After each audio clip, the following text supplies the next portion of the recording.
Now it's about to get a little icier in the ice bar here a little bit. First of all, you said, I've always pronounced your name Soisbella, but it's Swas Bella, right? Yeah, it's Swas Bella.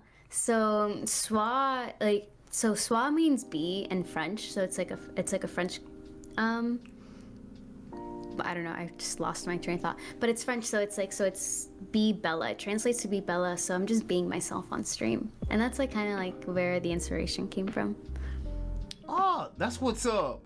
I thought it was always pronounced so is Bella. Like, Everyone always thinks that, but it's because it's written that way, if you read it like here in English, like I mean, how many people are gonna like default thinking that it's French? Not a lot.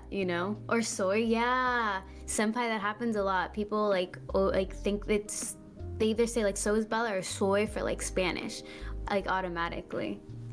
And so, but I get it, and it makes sense. I thought about that when I wrote my name, but I was like, no, I'll just correct people. Like I'll teach them a little something, and I barely speak French. All I know is how to say parlez-vous français. ooh, ooh. That's it. So, Bella, what started the Final Fantasies standing as a you are on Dragon, like to call it. Also, looking at your background right there, I see all the Final Fantasy X Yeah. figurines and Funko Pops and everything. By the way, your room looks nice. Thank you. Room looks It's really, taken a really while nice. to get here. I definitely, when I first started streaming, I started on a MacBook and on a bed tray and on my bed. That's where I started streaming originally. So it's crazy to see the come up of like how things have progressed. But what started the Final Fantasy love for me, I actually never played Final Fantasy growing up. I know I played it once when I was younger. And it was because like my older sister, she used to play Final Fantasy growing up. She played Final Fantasy 10, 10 2, I think 7 as well, and she used to play Kingdom Hearts. She loved these games, but I used to play FIFA, Tekken, like Tekken? yeah, Tekken 4 was my What? shit. Yeah, Tekken You 4 was, I loved it. That was it. That was me. But hi guys, and so I remember playing the game. I remember playing Final Fantasy X when I was younger. Like I never finished it, but I played it just because like my sister played it, and I was like, oh, like this game's cool. But I just put it down and never picked it up. So when I started streaming, I was like, you know what? There's one game that I never finished, and that was that Final Fantasy X game. So I decided to play it, and I remember just being told like by like an old friend just saying like, oh well, why would you stream that game? That game's like 20 years old, no one's gonna watch it. And I was like, yo, who cares? Like I'm even new to streaming now, so like yeah, like who's even gonna know me? But then I found this awesome community. I played the game. I fell in love with the story. Became obsessed with the characters clearly, and like the story resonated really, really, really well with me. So then here I am, just like in love with it. you know it's a lot. It's a lot. When a game when you so love a game, and it brings you to a lot of like similar minded friends and communities that you make. It's such a good Yeah. thing. And that was me with the Persona games. But by the way, have you played any of those? I have not played the Persona series at all. I've heard good things. I've seen a good amount of Persona 5, and the music in it, I really like the music in Persona 5. But I've not completely spoiled it for myself, but I've seen so many friends play it that like it makes me want to play it. I also like how it looks very anime-ish. Like from someone who loves anime, it feels like it's like it will go super well. You would love it. It especially Persona 5 Royal, which by the way, very it's a long game. Like I think those that have been on my channel know that Persona 5 Royal was the first game I streamed. I loved it so much that I Oh. streamed it twice, from beginning to end, which and I will not stream a third time because it took me 50 years to no, it took me almost 2 years to finish the game the second time around. Yeah. But I definitely recommend that you guys play Persona 5 Royal. I mean, it's available on everything. Persona 5 Kage says W game. Speaking of which, we love Kage around here. So earlier, speaking of which, you mentioned how much I know you probably tell Kage this a lot, but you said that Kage really I'm not trying to call Kage out, but Kage I never said this. You never said this. Okay, everybody, she's capping. She is capping. Literally right before we went live, she was talking about how much Kage inspires her. How much Kage inspires her. We didn't hear this here, folks. No. I heard it clear as day. You might as well come clean. You might as well come clean, Belle. You might as well come clean with it. Come on. Don't. We were talking about people who inspire us, the streamers, and I definitely said that big forehead motherfucker is very inspirational to me just with his personality.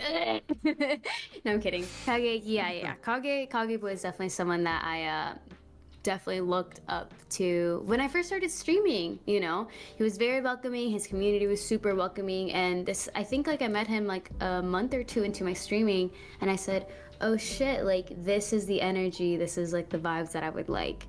And then I got to know him, and then I was like, never mind. Don't clip it.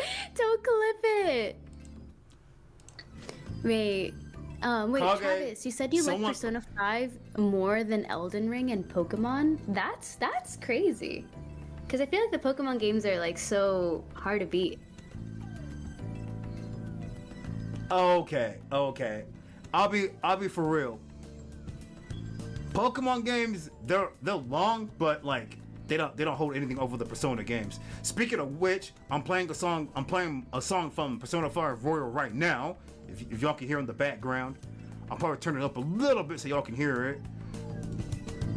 I was paid to. You were not paid to say nice things. You're being honest, Bella. No. By the way, Baker, my anime bro, Kage, Yazo, I love all of you guys. Thank you guys for tuning in. I hope you guys are having a good Saturday. Hello, yeah, big head. So, I know that a lot of your influence is a lot of your influence is anime. I know, between your personality and your streams and everything. So, what really got you with the anime? Okay, I actually, probably since I was a little kid, I will say around 5 or 6. Well, I always watched like the Rugrats as a kid, but so I always loved cartoons. Rugrats was my Rugrats was the shit. Yes. A Chucky shirt, like a red shirt with Chucky on it. Chucky was my favorite. Yes, Chucky, Dill. Who was? Not Lil and Dill. Yeah. I'm sorry. Go ahead. No, you're fine. Like, I loved cartoons, but then I think it was Toonami, I can't remember where it was, where Sailor Moon came on for the first time. And I remember watching her just transform in front of my eyes, and I was just like, I want to be her. I want to be her, just like everything about her. And I used to, so like with my cousins, I had a lot of like guy cousins growing up. And I used to be a big crybaby. So everyone would be like, ay, la llorona. Because like I'd always cry all the time. But I love Sailor Moon so much because like she was a big crybaby. You know, she cried, but she was still like a superhero. And she loved all her friends. She was so selfless, always willing to help each other. And like I saw myself like that. And I was like, she can be like super tough and save the world, but also be sensitive as hell. So I was like, that's me. Oh man. Okay, I'm gonna be one of the first to say, and I'm not gonna get some flack here, but you know, this is an honest podcast. We're all honest people here. But I wasn't a fan of Sailor Moon. I tried to watch a couple of episodes of it, but I just couldn't. I don't know why. Thanks for having me on the ice bar. It was great to know. Oh, yeah. So let's get more into your let's get more into this Final Fantasy a bit. So, Bella, as someone who is new to Final Fantasy, like I've only been playing like the only game I've played is this, the Final Fantasy VII remake. Tell me, okay, be for real. In all Final Fantasy, who is your best husbando or waifu, or both? Okay, so mind you, I'm still very new to the Final Fantasy like series myself, but I'm in my 4th Final Fantasy game. For me, my waifu is always gonna be Lulu. I love Lulu. She's my favorite character. I actually got a statue, like, so I have Titus and Yuna. I got the Lulu statue as well. And it should be getting here in September, I think. But she's my favorite. Nice. She's like a dark mage. I love any characters that have like magic. And then my husbando, God dang it. Honestly, I have a really big crush. I have a lot of crush on a lot of the male characters. I think Reno from 7 Remake, I love Reno. I have a big crush on Reno. But I will say, when I was a little kid, Titus was like my biggest crush. I adore him. I feel like no one mentions him, but I think he's so cute, so handsome. As a little girl, I was like, oh my god! So he was like the first one that I had a crush on for a while. That's what's up. That is what is up. So, like I said, I've only played a remake, which I'm still playing right now. My best waifu, I'm pretty sure this is everybody's best waifu, is Tifa. Just because I'm all about the ladies who are badass, can kick ass with the martial arts and all that. I just saw something in chat.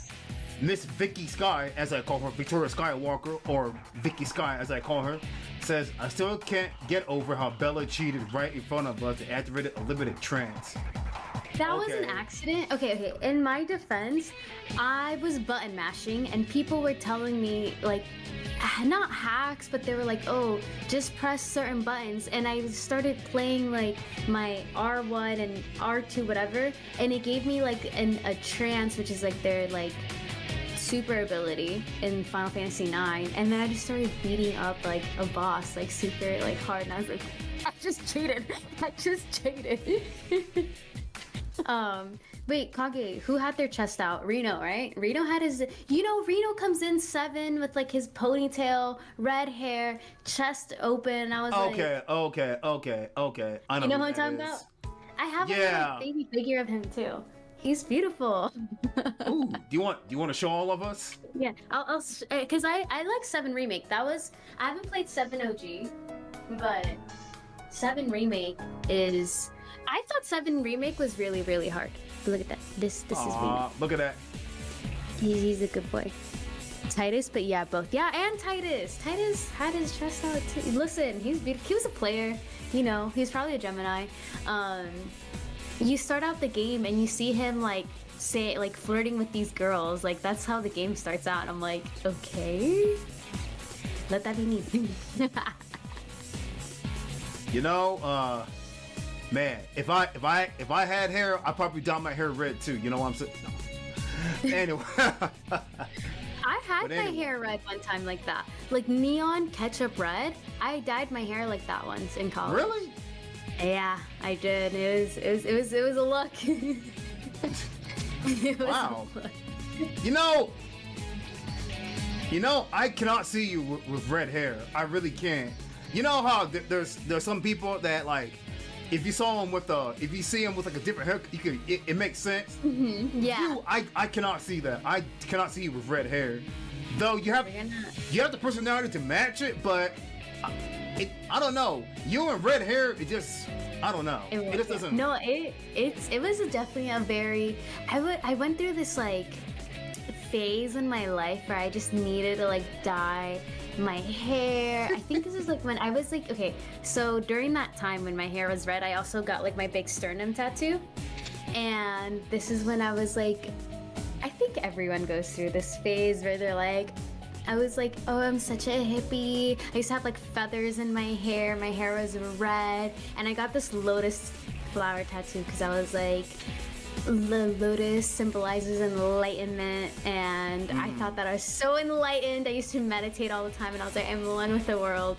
And I dyed my hair red for some reason. And that was my phase. That was that point in time in my life. You could be. You really do you practice yoga? I know this is kind of random question. But I used to practice Ashtanga yoga, like 3 or 4 times a week back in college. All right, that's what's up. Yeah, cause I could, with your voice and everything, you could make a really good yoga instructor. I can see that. Thank you. I mean that in a good way. No, I know you're good. All right. Mistress has asked you a question. Mistress asks, would you color your hair just like Sailor Moon? Yeah, I've had blonde hair before, like very silver hair. I would do it just to look like her, so I could have like the ponytails. I wish my hair was as long. It's like short. It's a lot shorter than I used to have it.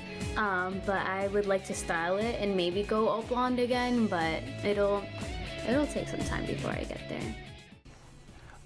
So Bella, we were talking yesterday when we were prepping the audio and everything. So you live in the Midwest, and I always thought you lived in like the East Coast, but you actually live in the Midwest, and now you're moving to the East Coast. So my question is, if you had an ideal place, like the ideal state to live in right now, the state that screams Bella, what would it be? It's honestly, I think I've always debated, like for me, my heart's always been in Miami and San Diego. So California or Florida. With everything going on in Florida, if you know, it's probably not the best place to be right now, especially for mi gente, but in California, I miss it so much. I want to move there again soon. San Diego just has the perfect weather.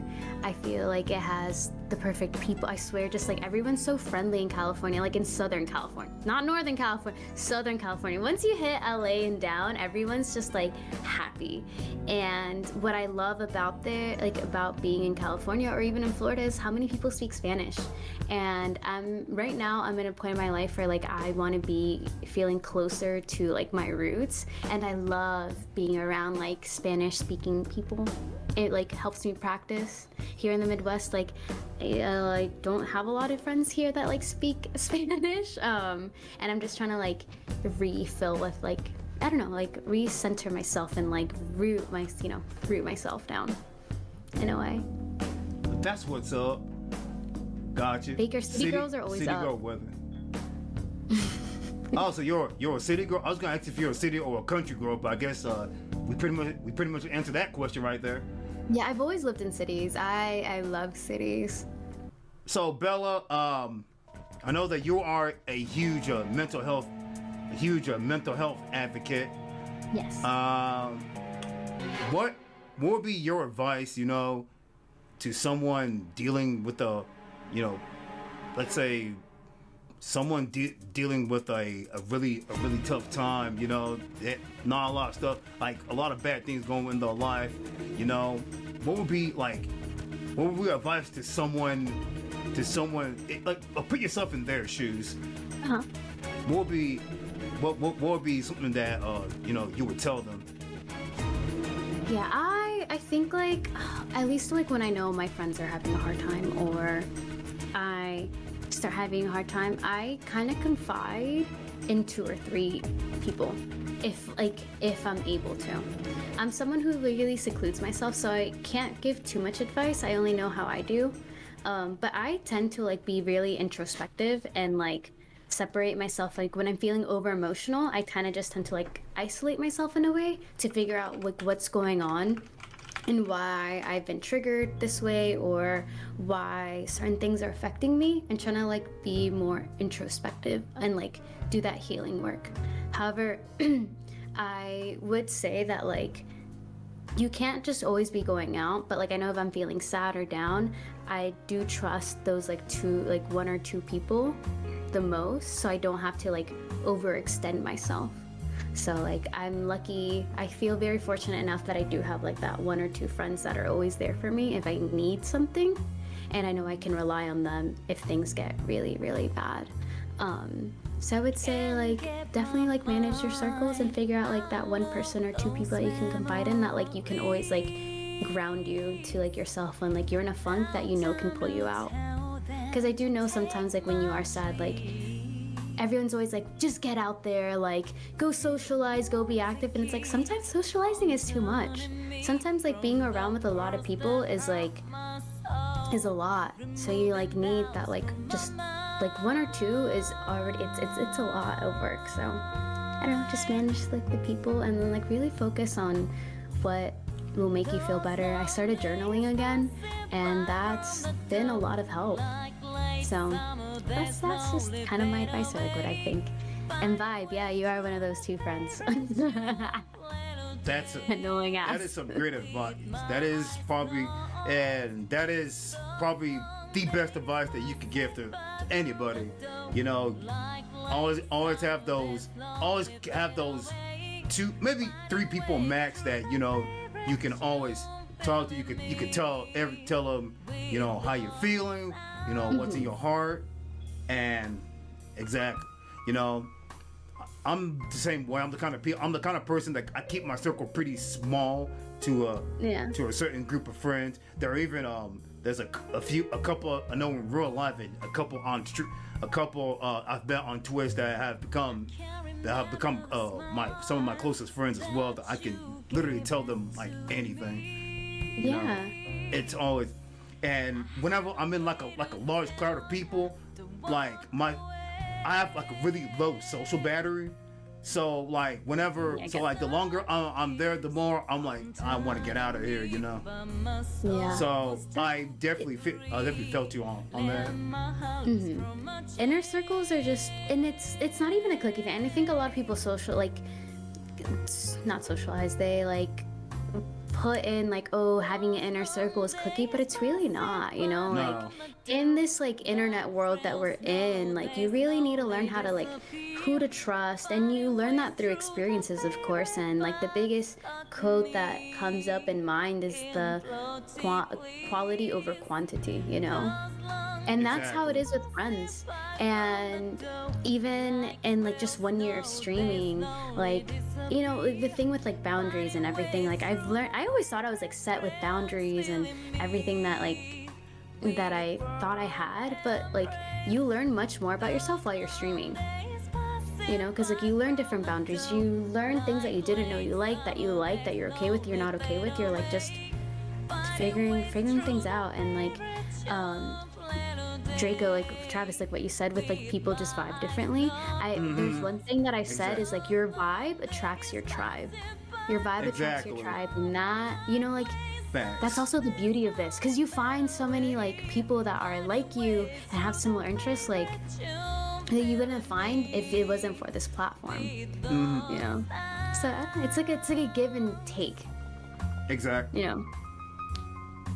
I know Draco. I know you had to do you know, people speed running a friendship. I had to deal with that not too long ago, and I know Draco was in a similar position. Yeah, you cannot Draco, like you cannot force a friendship at all on anyone. I mean, there are some people that vibe, like you said, there's some people that vibe with you a certain way, and you know, there are some people like there's some people that can make friends with you pretty quick, and then there are some people that it takes a lot more time. You know, it's not. Yeah. You know, it's just I never understood why people are kind of like you're quickly, you make friends with him so quickly, but you can't be friends with me. I never understood that. And it happens. It's so common. And I think one thing that people need to remember, like, it's it's never a personal thing, and it's like how we were saying, like with Travis and you, like sometimes it's just the click. Sometimes it just works with people, and it doesn't mean that I don't want to get to know you, like know someone else different. I'm just like, but in some weird way, like that chemistry just happens automatically, and that's, I don't know, like it's just something to like keep and realize. And sometimes like I have to like say that myself too, because like I know that there's other streamers that I think are super good friends, and I'm like, oh well, I'm not good friends with them and I want to be, but then I have to step myself back and be like, hey, like it's okay, you know, like you can work on that friendship. Just because so and so is closer to so and so, it doesn't mean that they don't like me. It just means like we just need to work on that like slower. Exactly. And I think like it works both ways, you know, when people are coming towards you with that energy, but like you also need to remember that like sometimes you might be giving out that energy. And so yeah, everybody has different frequencies. And I think I saw something in the chat earlier from Vibe here. He was responding to Monzon Official. If I got that name wrong, I apologize. Says the internet is a wild place. Most people really don't consider things, and I understand it's hard to like read people's feelings online compared to in real life, which is very, very true. Yeah. Like if someone says something you don't like, you probably make a face, but in the internet they don't see that. And you know, that is like facts right there. I mean, there's a lot of things, there's a lot of expressions that you don't get to, I mean, on the internet when people are saying, when people type what they're saying and everything, at the end of the day, it's just words. I mean, you don't actually get to, unless well, they get a camera and take a picture of them or something. But that's beside the point. You don't get to see like you don't get a feel of how they're feeling, you know. Okay. I mean, but so you kind of have to take it for face value, and that's something I need to remind it of myself, you know. Well, yeah, you can't get their character or their voice in like chat, and that's sometimes like where I have to express to my friends, like when I have to have a serious conversations, I always tell my friends like, hey, let's FaceTime or let's meet up in person, because communication is always key, but you can never, like, I don't ever want to be misinterpreted. So which is why like I love Discord voice calls, like, and I like that you can have cameras. Like I love stuff like that because I want to see people's faces. I want people to hear me and understand me, because miscommunication is so easy to happen, and things can just get like taken out of proportion, you know. And that happens with a lot of like IRL stuff. But I always try to like sit people down if they really like, if it's that important to me and it really matters to me. But that's just how I handle things. Exactly. That's me. Problem. Monzon says problem is I find my viewers I want to hang out with on Discord, and I made the mistake of trying to be friends. So last night I thought long and hard and had to remove mods, and it was very difficult. But personal privacy is important to me. And there's nothing wrong with that at all. As a matter of fact, I had to leave someone's community a while ago just because I wasn't, our vibes just went in completely different directions, and I straight up told them, hey, I thank you for the support and everything, but I just feel like your vibes are going that way, my vibes are going another way, and so I told them, hey, I had to separate yourself. Yeah. And you know, Mons, like that's the thing, like especially when you are a streamer and you are technically the leader of your own community, like unmodding people or cutting people out or like kicking people out of your community is important if you feel like it's a threat, especially like if it doesn't align with your values. As long as you're doing things in the idea of like, I'm trying to protect myself, I'm trying to protect my community, I'm doing this for like the good and all of the people that I care about and those who support me, then like, I think your intentions are in the right place that they need to be. Exactly. So Bella, I know that like you like to I've seen some stories like in other people's, in like, you know, like Kage's and everything, you know, you guys occasionally get to meet up in real life and everything with and all that. So like I will be honest, I know there are some people that like want to meet streamers in real life, but they're nervous. They're like real anxious. They have like anxiety and all that, myself included. So let's go back to, let's say, the first time you got to meet up with Kage and all that in real life. Did you have those butterflies in your stomach? And if you did, how did you get over it? The first time I met everyone the first time I met people, it was at Twitter. And I was very nervous. The only thing that kept my sanity was that I knew Smiley. But now it's all Smiles instead of Smiley Raider. She rebranded. So I knew Smiley since I was in 2nd grade. So I was really excited for her to get there. But we could all go pick up our wristbands, and I knew one person from just like a couple streams, and it was like Kinky. And I was by myself alone, and I just went to go pick up my badge, and they said, "Hey, Bella," and they just like took me under my wing. Like took me under their wing and like introduced me to all their friends. And I met a lot of friends because of Kinky, and it was nice because I was so nervous. I wasn't gonna go out that night. I wasn't gonna say hi to people. I was just gonna go back to like my hotel and just like chill out. I will say, I was a little eased knowing Smiley was gonna be there, but like the day that I was alone, I was very nervous. So I will say, if you are going to meet any friends that are from streaming or just online friends in general, have someone that you know.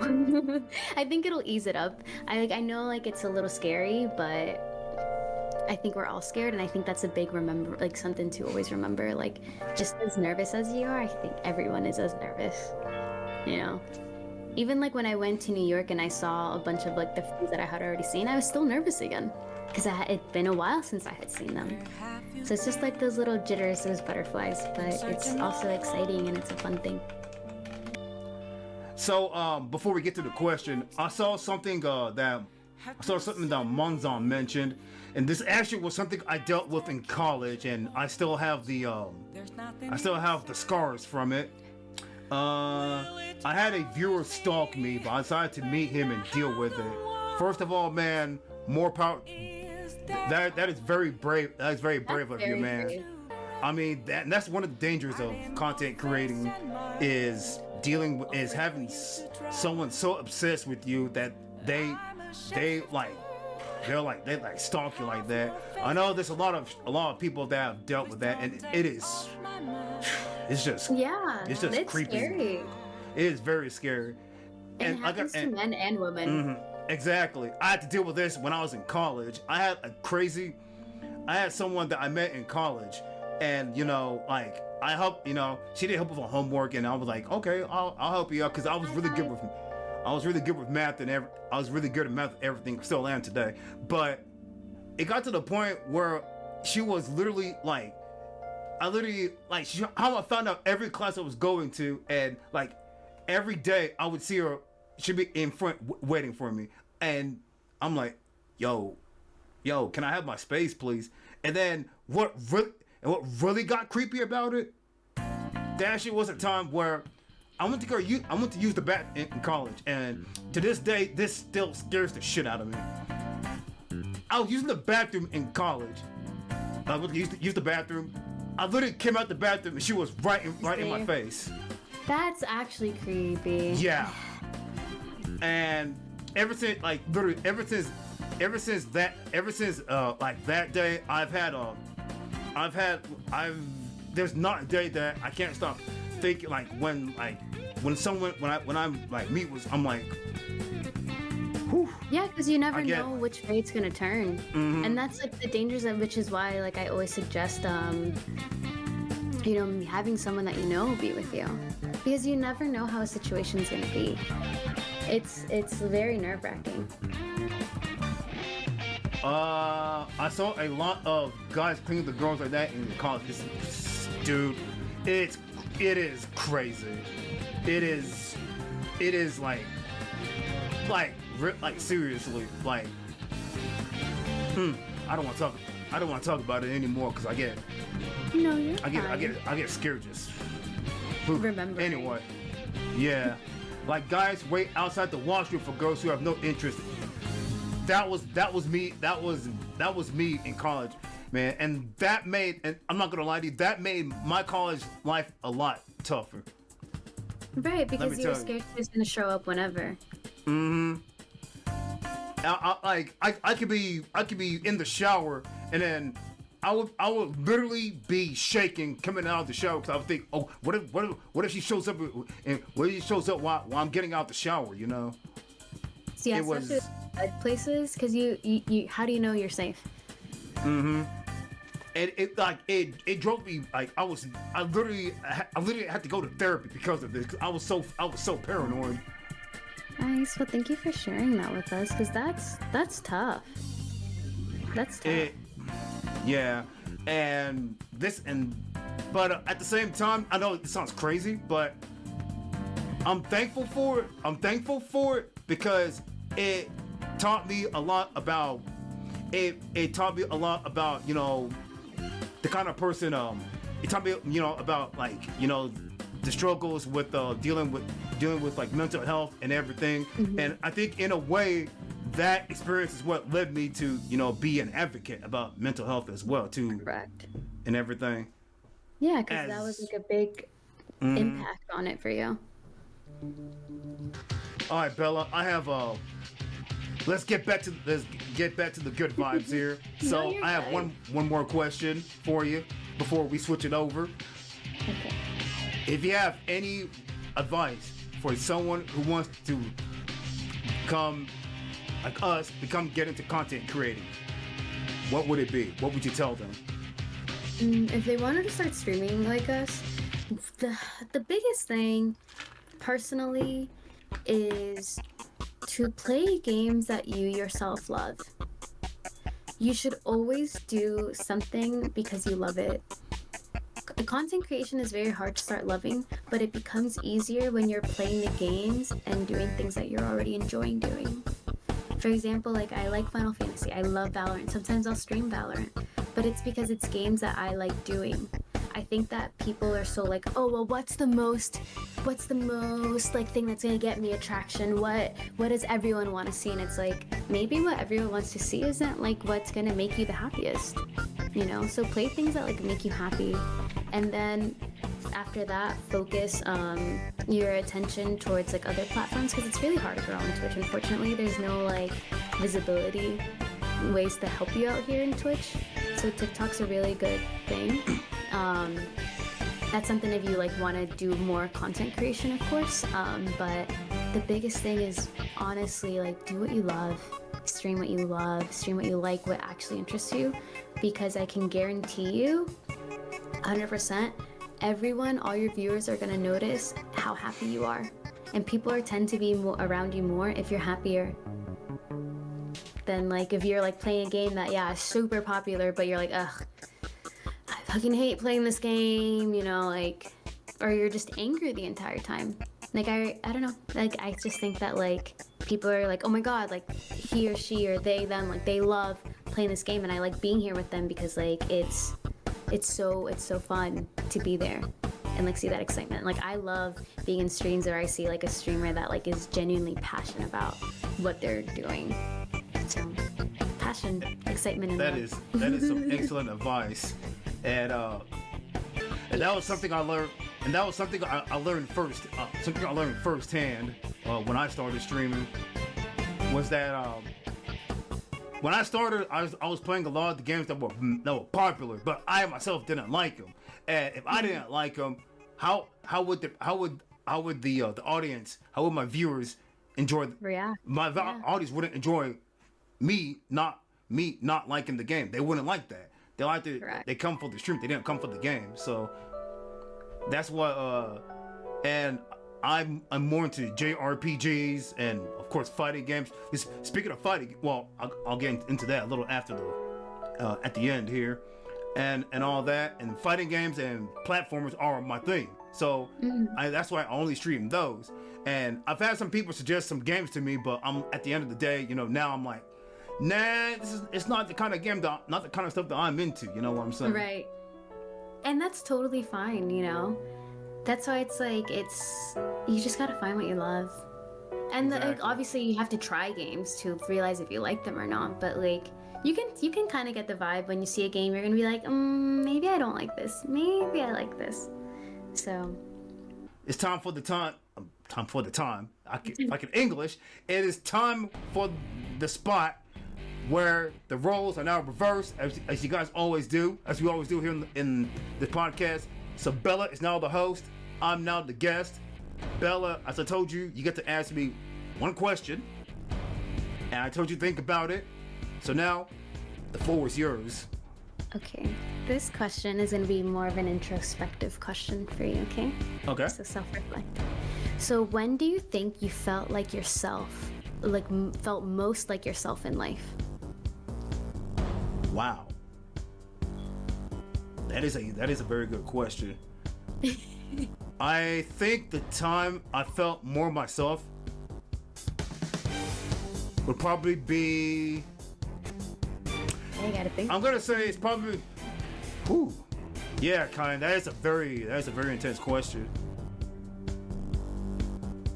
It will probably be the time I hooked up with the first and only girlfriend I've ever had. Yeah. And the reason I think was because before all that, I was just kind of like, I was in school and everything, going through school and all that, and all the time, I never thought of like being with a girlfriend or someone. I was always kind of like, in my comfort level. I was hesitant to be in a relationship and everything, and also Right. I was kind of scared to talk to girls at the time. But so then sometime so then, like a little bit after I finished college, one of the girls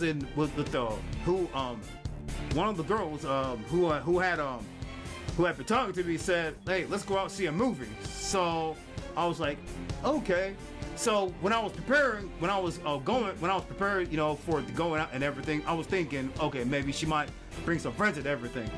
So I arrived and it was only her. So I'm like, whoa, is this a date? What's going on? And then basically saw the movie. She then said that she had a crush and everything, which caught me off guard because I didn't think I was boyfriend material. Then and everything. So then after that, you know, I decided. Normally, I would have like rejected her advances and everything, but this time, I decided to you know, go along with it And give it a try. and give it a shot. Now, although we stayed together for over a year and then we broke up just because it just didn't work out, but that relationship taught me, you know, that relationship showed me who I really am and who I could become if I stepped out of my comfort zone and applied myself a lot more. Applied myself that. more. And great. yeah, and that's what, and that relationship is in part what made me who I am today, who I am now, who you see on camera, in real life, and all of that. So I think and of course it also taught me you know it also taught, I guess in a way, it also kind of showed me you know more how to be like a man, you know what I'm saying? Yeah. Of course I had my dad, and my dad teach me a lot of things and everything, but you know, my parents were always so busy with other and everything that I never really got a chance to get out. So But yeah, you learn through your own experiences. That's the thing. You can be taught, you can be told so many things, but until you feel them on your own, that's when Exactly. you really do the learning. exactly, and that's what you know, having that first girlfriend taught me is that you can be told something, like you said, you can be told something, but if I didn't put myself out there, if I actually didn't experience it myself, I would never learn. And that's what And that's kind of like what shaped up, you know, how I see life in general, pretty much these days. Yeah. But that was a great question. I think that might be the best question anyone's ever asked me. Well, I'm glad. I've told you I'm in like a place where I've been doing a lot of like connecting with myself and like doing a lot of inner work. And that question definitely like was like I loved it, and I was like I'm gonna ask my Spam this one. I think it's a good question for anyone here. Even for you viewers, question. like to answer amongst yourselves for you. Well, alrighty, guys. That is going to do it for this episode of the podcast. Again, W Podcast today. Thank you all for tuning in.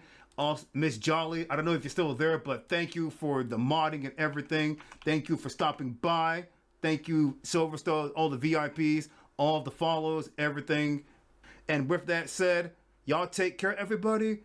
Have a wonderful Memorial Day weekend, and I will see you guys back here tomorrow. Much love, everybody. Stay icy, my friends.